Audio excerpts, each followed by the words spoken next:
Imaginez une partie un peu spéciale du jeu Qui est-ce où chaque joueur a le droit de mentir au plus une seule fois. Prenons le cas particulier où vous avez 4 personnages possibles, l'autre joueur a choisi l'un de ces personnages et il l'a gardé dans sa main, mais vous ne savez pas quel personnage il a choisi. Vous devez le déterminer en posant uniquement des questions binaires. Par exemple, vous pouvez demander « le personnage est-il une fille ?» ou vous pouvez demander « le personnage est-il habillé en noir ?» et l'autre joueur doit répondre par oui ou par non.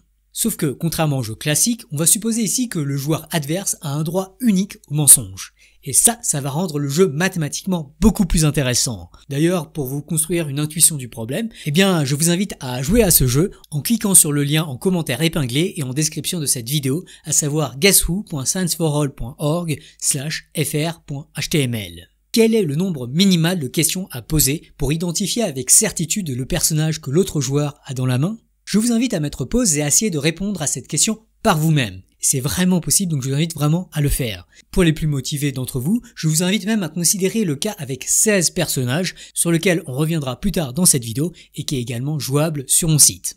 Ça risque d'être compliqué. C'est quoi cette faiblesse intellectuelle? En pratique, plutôt qu'un mensonge potentiellement malveillant, les informaticiens doivent préserver l'intégrité de toutes sortes d'informations, notamment lors de communication via la 4G, qui ne se passe pas toujours parfaitement, lors du stockage à long terme des données sur des CD ou des DVD ou des disques durs, malgré des rayures ou de potentielles démagnétisations, ou lorsqu'un QR code imprimé est en partie arraché.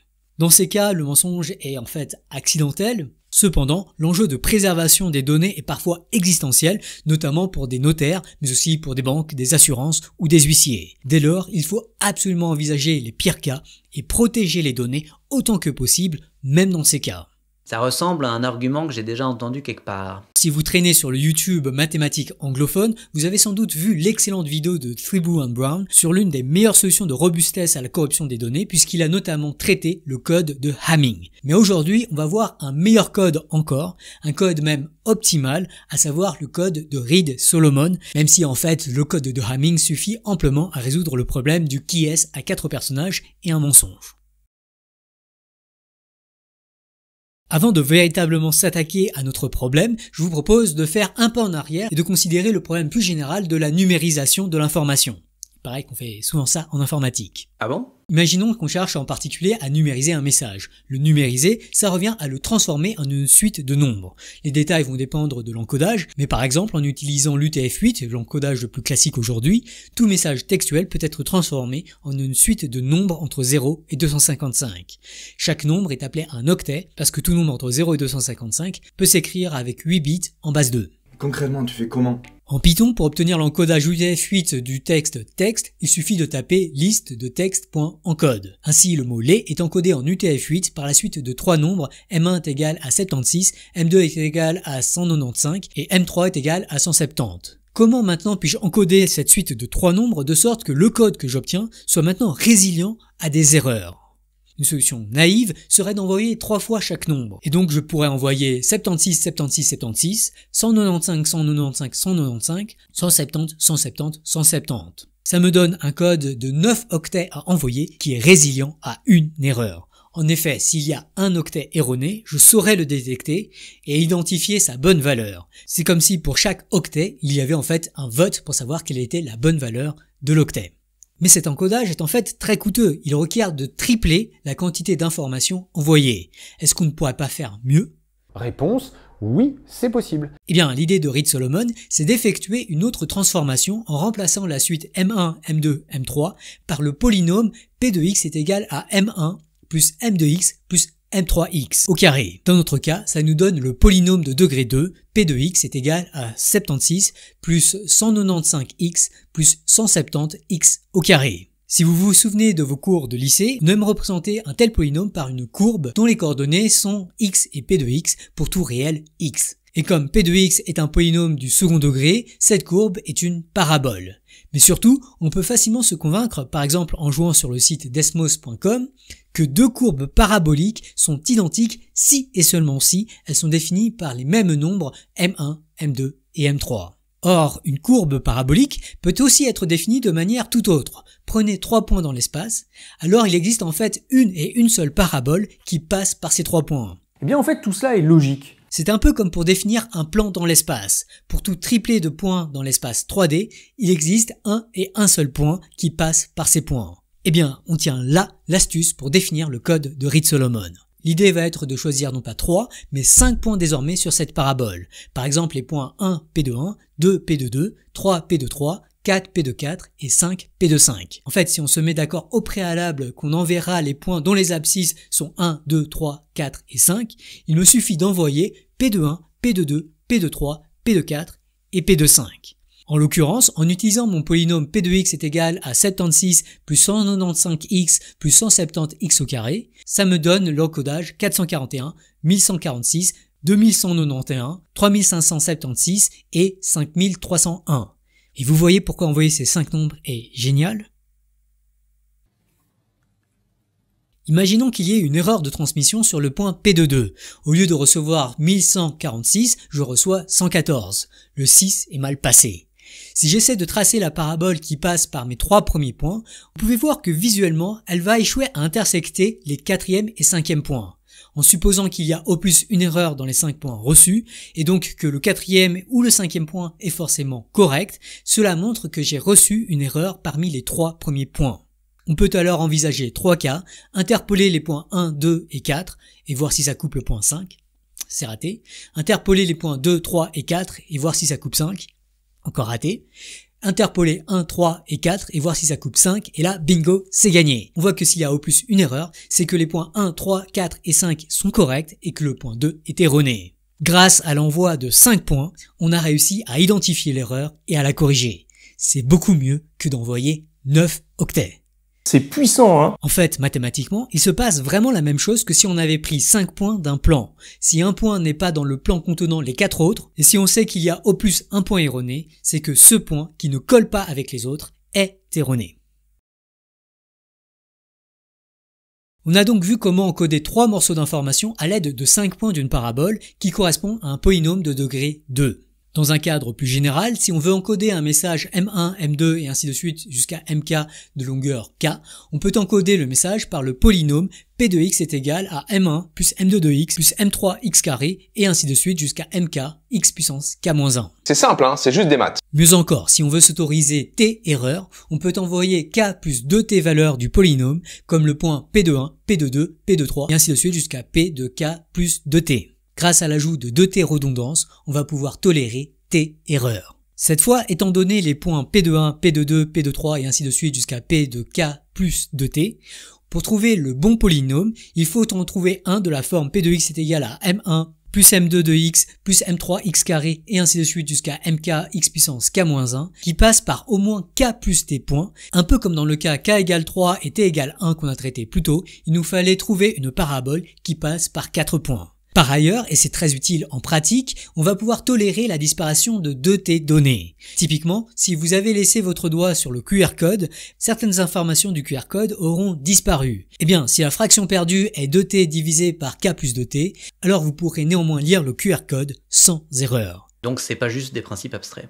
Ok, mais les plus perspicaces d'entre vous ont peut-être toutefois noté un problème. Dans l'exemple que j'ai donné pour encoder le mot « lait », j'ai dû envoyer les nombres 441, 1146, 2191, 3576 et 5301. Et ces nombres, ils sont en fait tous trop grands pour être inscrits dans un octet. Sauf que là, c'était un cas d'un polynôme de degré 2 seulement. Si on a un polynôme avec un grand nombre d'octets à encoder, les nombres que j'obtiens et que je dois du coup envoyer risquent d'être en fait très grands, ce qui fait que ça va être des messages en fait très longs à envoyer. Comment peut-on sortir de ce problème? Eh bien, si vous avez vu la vidéo précédente, vous devinez sans doute l'astuce à venir. Il suffit en fait d'effectuer les calculs de P de 1, P de 2 et ainsi de suite jusqu'à P de K plus 2T, non pas avec des nombres entiers ou des nombres réels, mais avec des nombres d'un corps fini, typiquement le corps F de 2 puissance 8 à 256 éléments qui est particulièrement adapté pour manipuler des octets. À moins que... En fait, il y a une autre complication. Dans F de 256, comme dans tout corps fini à 2 puissance n éléments et comme on l'a vu dans la vidéo précédente, on a l'égalité 1 plus 1 est égal à 0. Et donc ça veut dire que P de 2 est en fait égal à P de 4, est égal à P de 6, et ainsi de suite, qui est égal à P de 0. Et donc ça ne marche pas de prendre les valeurs de P pour les valeurs 1, 2, 3, et ainsi de suite. Et oui, tous les nombres pairs sont en fait égaux dans F de 256, et donc ils ont la même image par le polynôme. Donc ça ne marche pas d'encoder mon message par les valeurs de P pour les valeurs 1, 2, 3 et ainsi de suite. Vous voyez comment est-ce qu'on peut néanmoins s'en sortir? Eh bien, en fait, il suffit d'utiliser des éléments distincts du corps F de 256. Et rassurez-vous, il y en a beaucoup, il y en a 256. Bon, en pratique, il y a même de nombreuses autres astuces encore, notamment pour faciliter les opérations de décodage, mais le principe global reste le même si du coup, dans le corps F256, l'interprétation géométrique devient un peu bancale. Et oui, je vous ai expliqué Reed-Solomon de manière géométrique, parce que c'est quand même plus sympa et plus facile à comprendre, mais en fait, l'intuition géométrique ne tient que pour les nombres réels. Or, en pratique, on utilise des nombres de corps finis, comme f de 256, et donc on peut se demander si les astuces à base de paraboles fonctionnent encore. Ça serait top. Eh bien, fort heureusement, grâce à ce qu'on appelle la géométrie algébrique, qui est une sorte de dictionnaire entre la géométrie et l'algèbre, toutes les illustrations géométriques que j'ai données plus tôt correspondent à des calculs très clairement définis. En particulier, le mathématicien français Lagrange, Lagrange donc a résolu l'algèbre nécessaire pour identifier la parabole qui passe par n'importe quel triplet de points. Mais aussi de façon plus générale, il a trouvé une formule explicite pour calculer l'unique polynôme de degré k qui passe par k plus 1 point fixé. Ces formules de Lagrange sont aujourd'hui appelées polynômes de Lagrange. Eh bien, les polynômes de Lagrange, introduits pour calculer les polynômes qui passent par certains points lorsqu'on considère les nombres réels, sont algébriquement les mêmes si on considère maintenant des nombres de corps finis. Bref. Pourvu qu'on sait additionner, soustraire, multiplier et diviser correctement des octets, en utilisant notamment les règles du nombre imaginaire k du corps F256, vérifiant k puissance 8 est égal à k puissance 4 plus k au cube plus k au carré plus 1, comme on l'a vu la dernière fois, on est capable de calculer des espèces de courbes de ces corps finis et de chercher en particulier une courbe associée à un polynôme qui intersecte k plus t points parmi les k plus 2t points qui nous ont été envoyés. C'est dingue, non? Parlant de redondance, je vous invite fortement à conserver plusieurs copies de vos données les plus importantes, tout en faisant attention à ne pas laisser ces copies chez des hébergeurs qui ne sont pas dignes de confiance, à l'instar des fournisseurs de services cloud américains ou chinois qui, par la loi de leur pays respectif, doivent transférer toutes les données auxquelles leur gouvernement souhaite accéder. Plus que jamais, il y a urgence à appliquer le principe de redondance pour ne pas perdre vos données, mais aussi celui de la souveraineté numérique pour éviter tout accès non maîtrisé à ces données. Et pour cela, je vous invite en particulier à vous intéresser à K-Drive, la solution de stockage en ligne d'Infomaniac, une entreprise suisse 100% indépendante qui fait un effort majeur pour tout développer de manière souveraine, avec des collaborateurs uniquement en Suisse et leur propre data center éco-responsable basé en Suisse, un pays avec un fort juridique conservant la protection des données. Bref, tout ce qu'il faut pour garantir 100% de souveraineté par opposition aux entreprises américaines soumises au Patriot Act. Vous pouvez profiter gratuitement des services K-Drive, Mail et Swiss Transfer d'Infomaniac et je vous recommande aussi vivement leur K-Suite qui est une alternative souveraine complète à Microsoft 365 ou à Google Workspace. Pour chaque vidéo où je les promeus, ce que je fais avec plaisir, Infomaniac reverse un don à l'association Tournesol. Merci beaucoup à eux pour ce partenariat.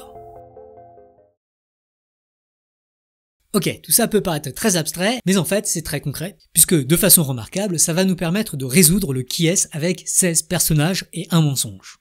Et oui, c'est assez fou que des histoires de corps finis, de polynômes et de géométrie algébrique nous permettent de résoudre un jeu aussi concret. Et en fait, j'ai choisi ce cas-là en particulier parce qu'il s'adapte particulièrement bien à un encodage de Reed-Solomon. Une démonstration mathématique là qu'on va faire, ça va pas être trop difficile à suivre? En l'occurrence, on va travailler non pas avec le corps F256, mais avec le corps F4 à 4 éléments. Souvenez-vous, les éléments de ce corps peuvent s'écrire A plus BK, où A et B sont des éléments de F2, c'est-à-dire des bits, et où K est un nombre imaginaire qui vérifie K au carré est égal à 1 plus K. Et pour simplifier les notations, je vais noter AB, le nombre A plus BK, autrement dit les 4 nombres de F4 s'écrivent 00, 01, 10 et 11, comme vous l'avez deviné. Dans ce qui est, comme il y a 16 personnages possibles, on peut encoder l'identité du bon personnage par une suite de deux nombres de F4 qu'on va appeler M1 et M2. M1 va typiquement représenter la ligne et M2 la colonne. Communiquer ces deux nombres, c'est communiquer l'identité d'un personnage. Mis bout à bout, ces deux nombres forment alors une suite de 4 bits. Par exemple, dans cette correspondance à l'écran, Monsieur Phi correspond au code 0001, qui correspond au nombre M1 est égal à 0 et M2 est égal à K. Tandis que syllabus correspond à 1100, donc M1 est égal à 1 plus K et M2 est égal à 0. Pour prendre un dernier exemple, Eureka correspond à 0, 1, 1, 1, donc M1 est égal à K et M2 est égal à 1 plus K. C'est limpide, non? Ainsi, si le bon personnage était Eureka, en suivant le code de Reed-Solomon, il faudrait communiquer le polynôme P de x est égal à M1 plus M2 de x. Et dans notre cas, ça serait égal à P de x est égal à K plus 1 plus K fois x. Et pour y arriver en tolérant une erreur, il faut ajouter une redondance, ce qui revient à donner des valeurs de ce polynôme en 4 points. Et oui, P de x est de degré 1, géométriquement ça correspond à une droite. Et pour identifier une droite, il faut 2 points, et pour tolérer une erreur, il nous faut rajouter 2 autres points. Donc ça nous fait 4 points sur la droite à calculer. Et 4 points, ça tombe bien, puisque le corps qu'on a choisi, F4, c'est un corps qui a 4 éléments. En fait, pour encoder M1 et M2, je vais envoyer les 4 valeurs de P de x pour toutes les valeurs de x dans F4. De façon plus générale, la taille du corps fini choisi restreint la taille de l'encodage de Reed-Solomon. S'il y avait un message plus long à envoyer, donc typiquement s'il y avait plus de personnages possibles, ou si l'on voulait tolérer plus d'erreurs, alors il aurait fallu faire la démarche dans un corps fini plus grand. Bref, dans notre cas, les 4 valeurs du polynôme P de x est égal à K plus 1 plus K fois x sont P de 0, 0 qui est égal à P de 0 qui est égal à K qui est égal à 0, 1, P de 1, 0 qui est égal à P de 1 qui est égal à K plus 1 plus K qui est égal à 1 plus 2K. Et ça se simplifie puisque dans F4, 2 est égal à 0, donc 2K est égal à 0K qui est égal à 0. Du coup, P de 1, 0 est égal à 1, 0. Ensuite, P de 0, 1 est égal à P de K qui est égal à K plus 1 plus K fois K est égal à K plus K carré. Je vous rappelle que K carré c'est égal à 1 plus K, donc ça nous fait 2K plus 1 plus K. Or, on a vu que 2 est égal à 0, et donc ça c'est égal à 1 plus K qu'on peut réécrire 1, 1. Enfin, P de 1, 1 qui est égal à P de 1 plus K. Ça va être égal à K plus 1 plus K fois 1 plus K, qui est égal à K plus 1 plus 2K plus K au carré, qui est égal à 1 plus K plus 1 plus K. Tout ça, en fait, ça s'annule et on obtient 0, 0. Du coup, le code associé à Eureka, qui sont toutes les valeurs de ce polynôme en tous les points qu'on a calculés, ça va être 0, 1, 1, 1, 1, 0, 0, 0. Ce sont des calculs qui peuvent paraître un peu bizarres de prime abord, mais vraiment, il n'y a rien de compliqué, il suffit d'appliquer les règles de calcul qu'on a vues dans l'épisode précédent. J'ai juste envie de vomir. On peut ensuite en faire de même pour tous les personnages, et là je vais vous épargner les calculs, mais in fine, on obtient alors le tableau des encodages de Reed-Solomon suivant. Le message 00 est remplacé par 00000000. Le message 0001 est encodé par 0011, 0110, et bon je vais pas tous les faire, je vous laisse regarder ce joli tableau que l'on obtient à l'écran. Et ça a pas l'air comme ça, mais en fait c'est quand même super joli en fait. On nous avait dit que c'était super joli, mais c'est vrai que là on s'en rend pas forcément compte comme ça quoi. Ça doit être que des 0 et des 1, il se passe en fait un truc assez magnifique dans cette liste de codes. Pour commencer, on peut remarquer que dans chaque colonne, il y a autant de 0 que de 1. C'est un signe que l'encodage a bien été optimisé. Chaque bit envoyé, s'il n'est pas corrompu, correspond bien à un bit d'information puisqu'il sépare l'espace en 2 sous-ensembles de même taille. On peut vraiment utiliser ces codes de 8 bits de Reed-Solomon pour les transformer en 8 questions binaires. Pour cela, pour le premier bit, il suffit d'identifier toutes les lignes dont le premier bit est égal à 1. Ces lignes correspondent à la moitié des personnages. En l'occurrence, ça correspond même aux personnages de la deuxième et de la quatrième ligne. Et bien, pour récupérer l'information sur la valeur du premier bit du code de Reed-Solomon, il suffit de demander si le personnage que l'autre joueur a en main fait partie de ces lignes. Si la réponse est oui, c'est que le premier bit du code de Reed-Solomon est égal à 1. Sinon, il est égal à 0. De même, le deuxième bit de l'encodage revient à demander si le personnage secret appartient à l'union des lignes 3 et 4. Bon, par contre, pour les questions suivantes, la question est un peu plus difficile, un peu plus longue à formuler, mais on peut y arriver en listant simplement les personnages qui ont un 1 dans le énième bit de l'encodage de Reed-Solomon et en demandant si le personnage de l'adversaire appartient à cet ensemble. En faisant cela pour chaque bit du code de Reed-Solomon, et en supposant que l'adversaire ne ment jamais, on peut alors récupérer exactement le code de Reed-Solomon après 8 questions binaires. Mais la question qui va vraiment nous intéresser, c'est ce qui se passe si l'adversaire nous a en fait menti une fois. Comment pourra-t-on retrouver l'identité de son personnage secret? Je vous invite vraiment à mettre pause et à y réfléchir. Et je l'ai pas vu. Pour comprendre la magie de Reed-Solomon, on peut remarquer que, à l'exception des codes de 0000 et 1111, tous les codes obtenus ont exactement 4 valeurs égales à 0 et 4 valeurs égales à 1. Mais surtout, le plus fou, c'est vraiment ce qui se passe quand on compare n'importe quelle paire de codes. Prenons par exemple les codes associés à Amy Plant et à Ozonkozé. On peut alors identifier les bits pour lesquels ces deux codes diffèrent. On obtient 4 désaccords. Dans le jargon des codes de correction d'erreur, on dit que la distance de Hamming entre les deux codes est égale à 4. Eh bien, ce chiffre de 4 n'est pas spécifique aux deux codes qu'on a sectionnés. Si on prend n'importe quelle paire de codes, le nombre de bits dont ils diffèrent va toujours être égal à 4, à moins que les codes soient complètement opposés, comme celui de Léa Bello et celui de Syllabus. Dans le jargon, on dit que la distance de Hamming entre n'importe quelle paire de codes est supérieure ou égale à 4. Eh bien, je vous mets au défi de concevoir une liste de 16 codes de longueur 8, telle que la distance entre chaque paire est supérieure ou égale à 4, sans invoquer la théorie des corps finis et le code de Reed-Solomon. C'est très loin d'être trivial. Et c'est vraiment pour ça que ce tableau, je le trouve en fait vraiment magnifique. Ah ouais, ça il fallait quand même le faire, hein. Et d'ailleurs, c'est bien cette distance de Hamming qui permet d'avoir un code qui tolère des erreurs, ou dans le cas de Keyes, des mensonges. En effet, s'il y a une erreur sur un seul bit dans le code de Reed-Solomon, alors le code de Reed-Solomon corrompu ne sera qu'à une distance de Hamming de 1 du code correct de Reed-Solomon, tout simplement parce qu'il n'aura subi qu'un seul bit de modification. Mais surtout, il sera forcément à une distance de Hamming au moins égale à 3 de n'importe quel autre code correct de Reed-Solomon. Et oui, à la base, la distance est égale à 4 et un changement d'un seul bit peut au pire réduire cette distance que de 1 seulement. Eh bien, c'est ça qui va nous permettre de retrouver le bon code. Il suffit de retrouver le seul code de la liste qui a une distance de Hamming de 1 du code que l'on a récupéré de notre adversaire. D'ailleurs, on peut faire la remarque qu'il aurait suffi d'avoir des codes dont la distance de Hamming entre n'importe quelle paire de codes est supérieure ou égale à 3 pour garantir une reconstruction correcte avec au plus une erreur sur un bit. Dans notre cas, avec une distance de Hamming d'au moins 4, le code reste en fait robuste malgré un changement de bit et une perte de bit, ce qui est encore plus résilient. Autrement dit, il permet de garantir de trouver le personnage secret de l'adversaire après avoir posé 8 questions binaires, y compris si on autorise l'adversaire à mentir une fois et à refuser de répondre une autre fois. C'est pas mal, hein? Waouh! C'est dingue, non? Je pensais que j'étais la première à y penser, mais bon, bref, ok. D'ailleurs, si vous n'avez pas résolu le problème de Keyes avec 4 personnages et un mensonge, je vous invite à réfléchir à ces notions de distance de Hamming, et si vous galérez vraiment, je vous ai mis un indice dans le script de cette vidéo dont le lien est en description. Avant de conclure, j'aimerais vous dire quelques mots d'une variante du code de Reed-Solomon appelé le code de Reed-Muller. C'est bien d'avoir plus d'informations. L'idée, c'est qu'au lieu d'encoder un message par un polynôme P à une variable, le code de Reed-Muller va l'encoder dans un polynôme multilinéaire Q à plusieurs variables. Autrement dit, Q doit avoir plusieurs variables qu'on peut noter Z1, Z2 et ainsi de suite, et quand on fixe toutes les variables sauf une, on doit avoir un polynôme de degré 1.